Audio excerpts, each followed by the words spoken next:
Shalom Bapak Ibu Saudara yang terkasih, berjumpa lagi di dalam Renungan Gereja PO Kemang Pratama pagi hari ini. Terlebih dahulu saya memimpin kita dalam doa. Bapa kami yang bertata di atas kerajaan surga, kami datang lagi kepadamu ya Tuhan di pagi hari ini, mengucap syukur berterima kasih atas kasih setiamu yang senantiasa ada di tengah-tengah kami. Kami bisa melewati setiap waktu dalam hidup ini, terlebih di dalam sepanjang waktu di dalam istirahat kami. Tuhan telah menjaga, menyertai kami.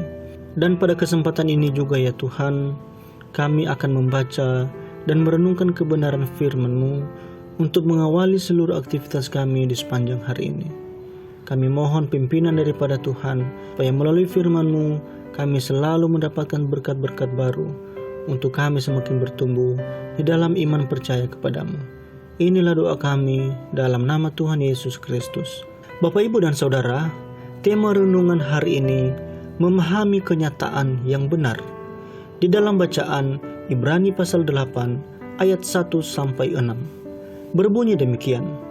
Inti segala yang kita bicarakan itu ialah kita mempunyai imam besar yang demikian, yang duduk di sebelah kanan tahta yang maha besar di sorga, dan yang melayani ibadah di tempat kudus, yaitu di dalam kemah sejati yang didirikan oleh Tuhan dan bukan oleh manusia. Sebab setiap imam besar ditetapkan untuk mempersembahkan korban dan persembahan, dan karena itu Yesus perlu mempunyai sesuatu untuk dipersembahkan.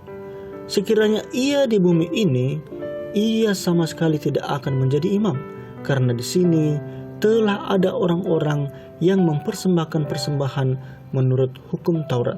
Pelayanan mereka adalah gambaran dan bayangan dari apa yang ada di surga, sama seperti yang diberitahukan kepada Musa ketika ia hendak mendirikan kemah. Ingatlah, demikian firman-Nya, bahwa engkau membuat semuanya itu menurut contoh yang telah ditunjukkan kepadamu di atas gunung itu.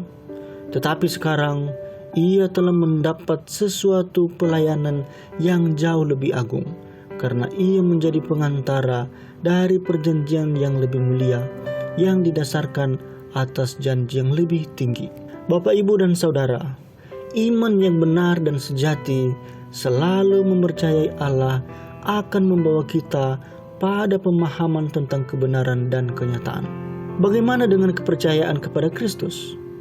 Yesus adalah anak Allah dan imam besar agung.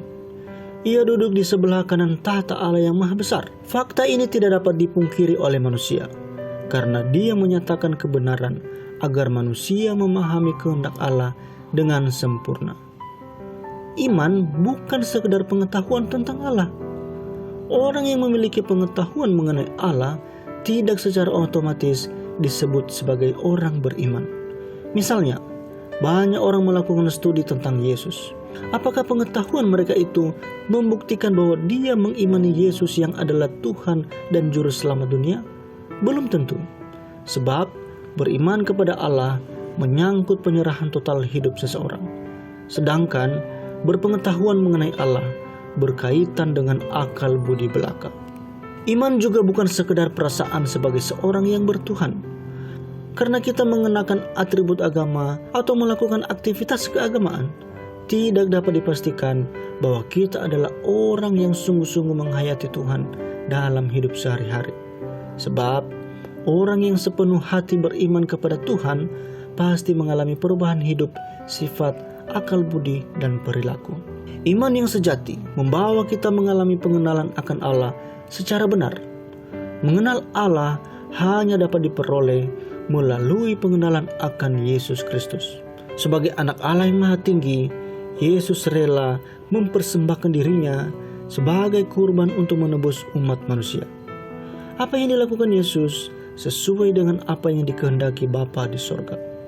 Inilah gambaran yang benar mengenai hidup selaras kehendak Tuhan. Bapak, Ibu, dan Saudara yang diberkati Tuhan, kita bersyukur bahwa iman kepada Tuhan Yesus Kristus tidak membuat kita lari dari kenyataan.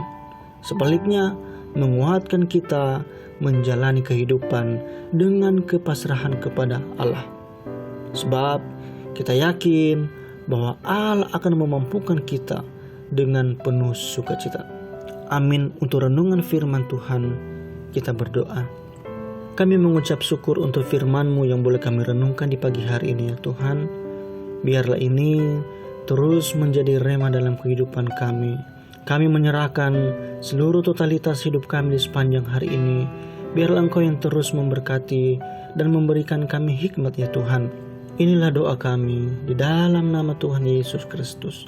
Amin.